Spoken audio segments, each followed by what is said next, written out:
Hello everyone, welcome back to our channel Eduotics. So আজিৰ এই ভিডিঅ'টিত আমি এটা খুবই ইম্পৰ্টেন্ট টপিক ডিসকাস কৰিম। টপিকটো হ'ল এনেকুৱা যে কম্পিটিটিভ এক্সামত আমি যি নেগেটিভ মাৰ্কিং ই কেনেকৈ আমি হ্ৰাস কৰিব পাৰো নাইবা আমি নেগেটিভ মাৰ্কিংৰ বাবে কি কাম কৰিব পাৰো যাতে আমাৰ নেগেটিভ মাৰ্কিং এক্সামত কম হয় আৰু আমি তাৰে ফল পাব পাৰো। ঠিক আছে, ভিডিঅ'টি শেষলৈকে চাব কাৰণ কিছুমান ইন্টাৰেষ্টিং কথা আমি ষ্টেটিষ্টিক্যালি আৰু সাইন্টিফিক ৱেত আমি ডিসকাস কৰিম। আৰু যদি ভিডিঅ'টো ভাল পায় তেতিয়াহ'লে আপোনালোকে শ্বেয়াৰ কৰিব আৰু কমেন্ট বক্সত নিজৰ যি উপলব্ধি হে লিখিবলৈ নাপাহৰিব। তো আমাৰ ভিডিঅ'টোত আমি কি কথা ডিসকাস কৰিম? ফাৰ্স্ট আমি ডিসকাস কৰিম সিলি মিস্টেক্স, যি কেতিয়াও সিলি মিস্টেক্স নহয়, একচুয়ালি এটা ব্লান্ডাৰ।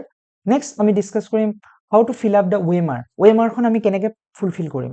তাৰ পিছত আমি ডিসকাস কৰিম যে টুক্কা অৰ ক্যালকুলেটেড ট্ৰিক্স আমি কি কৰিব লাগে তাৰ বাবে। সো আমি তিনিটা পইণ্টৰ ওপৰত ডিসকাস কৰিম বিশদভাৱে। ভিডিঅ'টি বৰ বেছি দীঘলীয়া নহয়, সৰু হ'ব, শেষলৈকে চাই থাকক। So now Seely mistakes, Seely মিস্টেক্সটো কেনেকৈ এভয়েড কৰিব লাগে সেইটোৰ কাৰণে প্ৰথমতে আপোনালোকে কুৱেশ্যনটো প্ৰপাৰলি পঢ়ক, এটলিষ্ট 2 টাইমছ। কেতিয়াবা কি হয়, আপুনি অসমীয়াত কুৱেশ্যনটো যদি দিয়া থাকে, যেনেকুৱা এডিআৰই এক্সামে হওক, এতিয়া টেট আহিব, নাইবা বিভিন্ন ধৰণৰ এক্সামে হওক, কেতিয়াবা এছএছচি হওক, নাইবা নেট, জেআৰএফ স্লেট, যি এক্সামেই নহওক, আপুনি প্ৰথমতে কুৱেশ্যনটো দুবাৰ তিনিবাৰ পঢ়ক। কুৱেশ্যনটোত কি সুধিছে, ডু নট অভাৰথিংক নকৰিব, নেভাৰ এভাৰ। বস্তুটো চিম্পল, কি সুধিছে সেইটো চাওক, এনসাৰ দিব লাগে, বাস। মাৰ্ক ইম্পৰ্টেণ্ট ৱৰ্ডছ, তাত কিছুমান ইম্পৰ্টেণ্ট ৱৰ্ড থাকে, সেইবোৰ মাৰ্ক কৰিব। ইম্পৰ্টেণ্ট ৱৰ্ড বুলি কোৱাৰ লগে লগে কেনেকুৱা, কিছুমান কুৱেশ্যনত সুধি দিয়ে তলৰ কোনটো এইটো নহয়, নট। তাৰপিছত থাকে যে একচেপ্ট, তাৰপিছত থাকে যে ডু নট। সো এই ৱৰ্ডবিলাক নটিচ কৰিবলৈ শিকক, সেইটো নহ'লে কুৱেশ্যনটোৰ এনসাৰটো ভুল হোৱাৰ চান্স বহুত থাকে। নেক্সট আৰু এটা বস্তু, সিলি মিস্টেকটো এভয়েড কৰিবলৈ অপশ্যনৰ গোটেইকেইটা চাওক। এনেকুৱা নহয় যে কিবা এটা কুৱেশ্যন কৰিলে আপোনাৰ লগালগ এনসাৰটো এইটোৱে হ'ব লাগে, মাৰি দিলো চিটটো, নাইবা কিবা এটা মেথছৰ প্ৰব্লেম দি আছে, মেথছটো সলভ কৰিলে পাই গ'লে এনসাৰটো, বাকীকেইটা নহয়, দি দিলে কিবা এটা। সো তেনেকুৱা নহয় কথাবোৰ। কি হয় অপশ্যনত আজিকালি এটা বস্তু ৰাখে, নান অফ দিছ, কেতিয়াবা ওপৰত তিনিটাও নহ'ব পাৰে। নেক্সট কথা, কেতিয়াবা এনেকুৱা হয় যে অল অফ দিছ, এই বস্তুটোত মানুহৰ ভুল হয়। তিনিটা অপশ্যনত তিনিটা কাৰেক্ট, কিন্তু ওপৰটো চাই আপুনি মাৰি দিলে যে এনসাৰটো 1 নম্বৰটোৱে হ'ব বা এই অপশ্যনটোৱে হ'ব, কিন্তু শেষত কি আছিল, অল অফ দিছ বস্তুটো আছিলে। গোটেইকেইটা অপশ্যন পঢ়ি চাওক এবাৰৰ কাৰণে হ'লেও। নেক্সট আমি ডিসকাস কৰিম how to fill up the ওয়েমাৰ।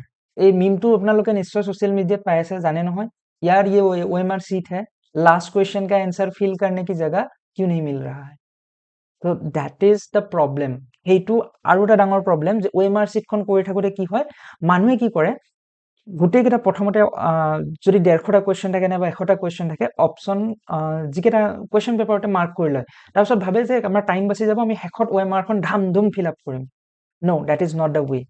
কেতিয়াও নাভাবিব যে আপুনি যি ভাবি আহিছে, আপোনাৰ যি মেণ্টেলিটি গোটেই এক্সামত একে থাকিব। আপোনাৰ সেই এক্সামৰ দিনটো ৱৰ্ষ্ট ডেও হ'ব পাৰে লাইফত। আপুনি প্ৰেডিক্ট কৰি লওক যে আপোনাৰ সেইটো ৱৰ্ষ্ট ডে, তথাপি আপুনি নিজৰ পাৰফৰ্মেঞ্চটো ভাল দিব। তাৰ কাৰণে আপুনি কি কৰিব, fill up the OMR sheet every 10 question. 10টা কুৱেশ্যন হ'ল, মাৰ্ক কৰিলে সেই 10টা ফিল আপ কৰক। নেক্সট আকৌ 10টা কৰক, 10টাটো ফিল আপ কৰক। নেক্সট আৰু 10টাটো ফিল আপ কৰক। এনেকে ফিল আপ কৰি যাওক। তেতিয়া এই প্ৰব্লেমটো নহ'ব, এই মিমটোৰ নিচিনাকে প্ৰব্লেমটো নহ'ব। কিবা কাৰণত যদি এটা দুটা কুৱেশ্যনত ইফাল সিফাল হৈ গ'ল, সেই 10টা কুৱেশ্যনত হ'ব, বাকীকেইটা কুৱেশ্যনত নহয়। সো সেইটো প্ৰব্লেমটো আপুনি এভয়েড কৰিব পাৰে। কেতিয়াবা কিছুমান মানুহৰ কি হয়, ওএমআৰ হেৰিত ফিল আপ কৰোঁতে ভুল কৰি পিনে গোটেই খেলি মেলি সৃষ্টি কৰে, যাৰ কাৰণে নিগেটিভ মাৰ্কিং বেছি আহি যায়। সো এতিয়া কি হ'ল, অসমৰ যিবোৰ ডাইৰেক্ট ৰিক্ৰুইটমেণ্ট এক্সাম, সেইবোৰত কিন্তু চবতে নিগেটিভ মাৰ্কিং দিছে। আৰু নিগেটিভ মাৰ্কিংটো সেইকাৰণে পৰীক্ষকে এতিয়া দিছে, নাম্বাৰ অফ কেণ্ডিডেট বেছি হোৱাৰ কাৰণে মানুহ ইলিমিনেট কৰিব লাগে, সেইকাৰণে নিগেটিভ মাৰ্কিঙৰ কনচেপ্টটো দি দিছে। নিগেটিভ মাৰ্কিঙৰ কনচেপ্টটো এইটো বুজাইছে পৰীক্ষাৰ্থীজন কিমান সজাগ হৈ আছে, কিমান মেণ্টেলি এলাৰ্ট হৈ আছে, সেই বস্তুটো বুজায়। আৰু সেইকাৰণে সেইটো কম্পিটিটিভ এক্সামত খুবেই ইম্পৰ্টেণ্ট। নেক্সট, টুক্কা অৰ কেলকুলেটেড ট্ৰিক্স। বহুত ভিডিঅ' ইউটিউবত পাব, মানে টুক্কা মাৰিব লাগে, টুক্কা মাৰিলে আমাৰ চান্সটো বাঢ়ি যায়। এতিয়া টুক্কা আৰু কেলকুলেটেড ট্ৰিক্স আমি কেনেকৈ ল'ম? তো প্ৰথম কথা, আপোনাৰ কি হ'ব পাৰে, যদি কুৱেশ্যনখনত 150টা কুৱেশ্যন থাকে ফৰ এক্সাম্পল, তাৰ আপুনি কি হ'ব পাৰে, কিছুমান এনসাৰ প্ৰপাৰলি জানে, মানে 100% যে এ বি চি ডি এনেকে অপশ্যন দিয়া আছে, মই জানো যে অপশ্যন চিটোৱে কাৰেক্ট, বাকী D B and A all these are wrong answer, eliminated. Maybe আপোনাৰ 150টা কুৱেশ্যনৰ ভিতৰত 54টা পাৰফেক্টলি আপুনি জানা কুৱেশ্যন থাকিব পাৰে, 54টা, বেছিও হ'ব পাৰে। মই জাষ্ট তাৰ কিছুমান ষ্টেটিষ্টিক ধৰণে এক্সাম্পলটো দিছোঁ। 54 × 1, 54 আৰামছে পাই গ'ল। এতিয়া 54টো চিলেক্ট কেনেকৈ কৰিম? আৰু এটা কথা মনত ৰাখিব, কিছুমান কম্পিটিটিভ এক্সামৰ কি হয়, প্ৰথমৰ পৰা অলপ টান কুৱেশ্যন দি যায়, শেষৰ ফালে কিন্তু কুৱেশ্যনখিনি ইজি থাকে। চ' সেই বস্তুটো আপোনালোকে মাইণ্ডছেটত ৰাখিব লাগিব যে মই শেষৰ পৰাও এবাৰ চাই যাওঁ যে কুৱেশ্যনখিনি ক'ৰবাত শেষত ইজি কুৱেশ্যন আছে নেকি। চ' যিখিনি আপোনাৰ পাৰফেক্টলি জনা কুৱেশ্যন সেইখিনি বাছি উলিয়াই কৰি যাওক প্ৰথমতে। ক্লিয়াৰ? নেক্সট আপুনি কি কৰক, যিবোৰ কুৱেশ্যনত 50% চান্স আছে, 50% চান্স মানে আপোনাৰ কি হৈ আছে, আপুনি জানে যে এনচাৰ এটো নহয় ডিটো নহয়, হ'বই নোৱাৰে এ আৰু ডি, মোৰ বি আৰু চিৰ মাজত কনফিউজন লাগি আছে, ঠিক আছে, তেতিয়া আপোনাৰ চান্সটো কিমান হ'ল, যদি নিগেটিভ মাৰ্কিং হয় আইদাৰ নিগেটিভ মাৰ্কিং হ'ব নাইবা সেইটো বস্তু কাৰেক্ট হ'ব, 50-50 চান্স। তো ইয়াত কি হ'ব পাৰে, 150টা আমি কুৱেশ্যনৰ উদাহৰণ ধৰিছো, 54টা পাৰফেক্টলি জানো, নেক্সট 54টা কুৱেশ্যনৰ কি জানো, মই অকল 50% জানো, তাৰমানে দুটাৰ মাজত মোৰ অলপ কনফিউজন আছে।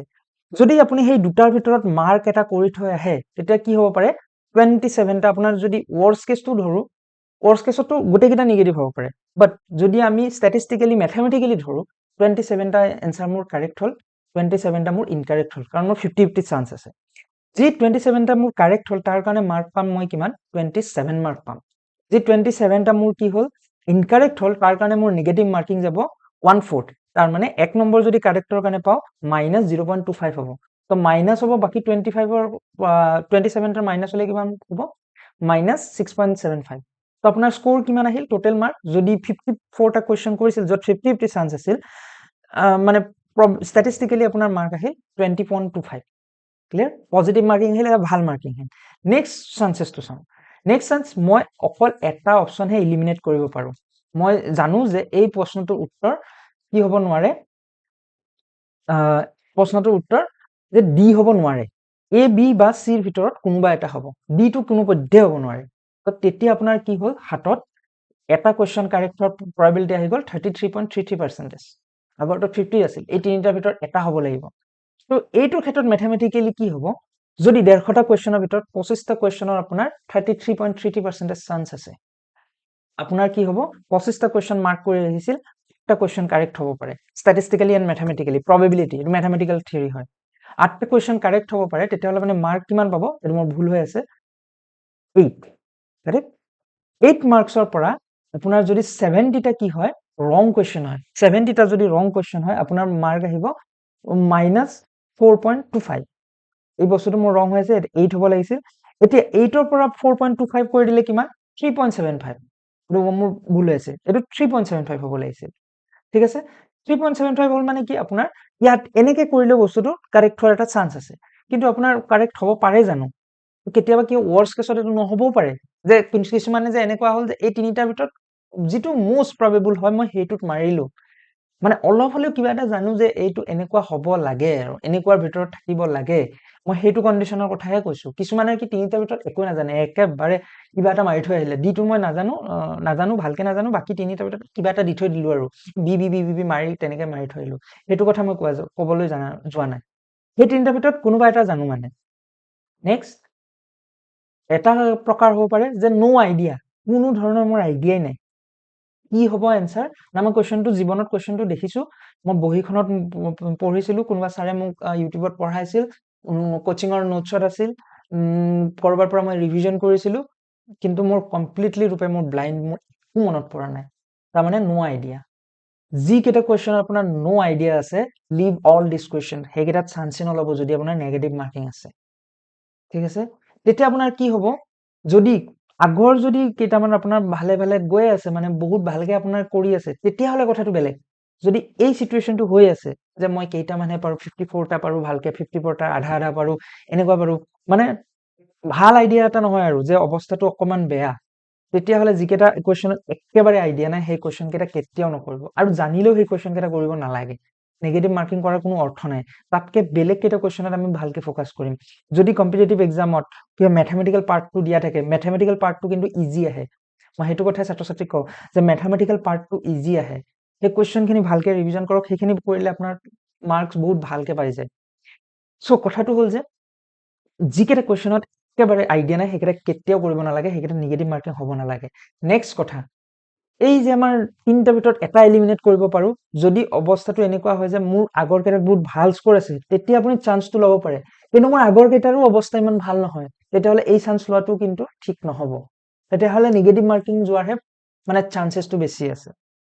তো গতিকে মোৰ আইডিয়া হ'ল আমাৰ ভিডিঅ'টোৰ এইটোৱে মূল উদ্দেশ্য হ'ল যে কি কাৰণ হ'ব পাৰে কোৱেশ্চনটো আমি ভালকে পঢ়িম নেক্সট কথা কোৱেশ্চনটোত কি ইম্পৰ্টেণ্ট ৱৰ্ডছ আছে সেইখিনি চাম অপশ্যন কেইটা চাম তাৰপিছত OMR খন কেনেকৈ ফিল আপ কৰিম 10টা ভাগ হিচাপে ফিল আপ কৰিম নেক্সট যেটো ক্যালকুলেটেড ট্ৰিক্সটো আমি কেনেকৈ ল'ম তাৰ আইডিয়াটো দিয়া হৈছে সো এইটো নো আইডিয়াত মানে কি এটা কোৱেশ্চনো নাজানো 0% চান্স মোৰ মাৰ্ক পোৱাৰ নেভাৰ এটেম্প্ট দোজ কোৱেশ্চন তো আজিৰ এই ভিডিঅ'টোত ইমানখিনি আছিল যদি এই ভিডিঅ'টোৰ পৰা সামান্য কিবা এটা মোক শিকিব পাৰিছে এটা লাইক কৰিব নাইবা কমেন্ট এটা জনাব এয়া আমাক এক উৎসাহ দিয়ে তো ভিডিঅ'টি শেষলৈকে চোৱাৰ বাবে ধন্যবাদ আৰু এনেকুৱা ধৰণৰ ভিডিঅ'টি পাবলৈ চেনেলটি সাবস্ক্ৰাইব কৰিব পাৰে যদি আপোনালোকে ভাল পালে ধন্যবাদ